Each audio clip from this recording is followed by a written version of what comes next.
Quel est donc ce drôle d'engin? Il s'agit de la Subaru XV, prémisse de la future Impreza déguisée en baroudeur avec une garde au sol surélevée et des protections de carrosserie autour de la voiture. Cet engin de 4,45 m de long, comme presque toutes les Subaru, a droit à 4 roues motrices. Il est disponible en diesel ou en essence avec au choix un 1,6 litre ou comme ici un 2 litres de 150 chevaux. A l'intérieur, notre version haut de gamme Club reçoit une sellerie cuir et un réglage électrique mais seulement pour le siège conducteur.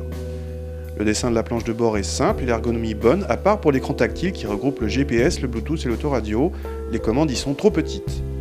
Un autre écran peut afficher les pertes d'adhérence éventuelles, archi gadget.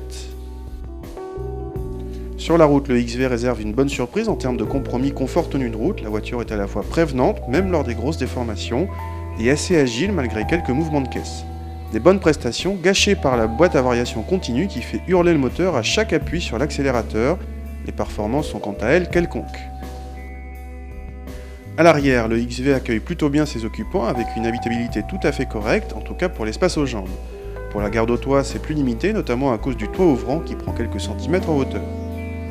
La place centrale est peu confortable, à la fois pour l'assise et le dossier trop dur, et pour le tunnel de transmission proéminent, 4x4 oblige.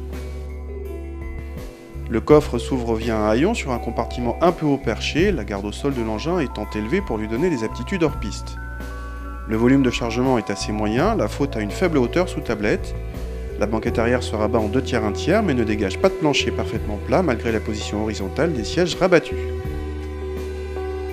L'un des points forts de ce XV vient de son excellent compromis confort tenue de route. L'équipement est assez généreux, de même que l'espace dévolu aux passagers.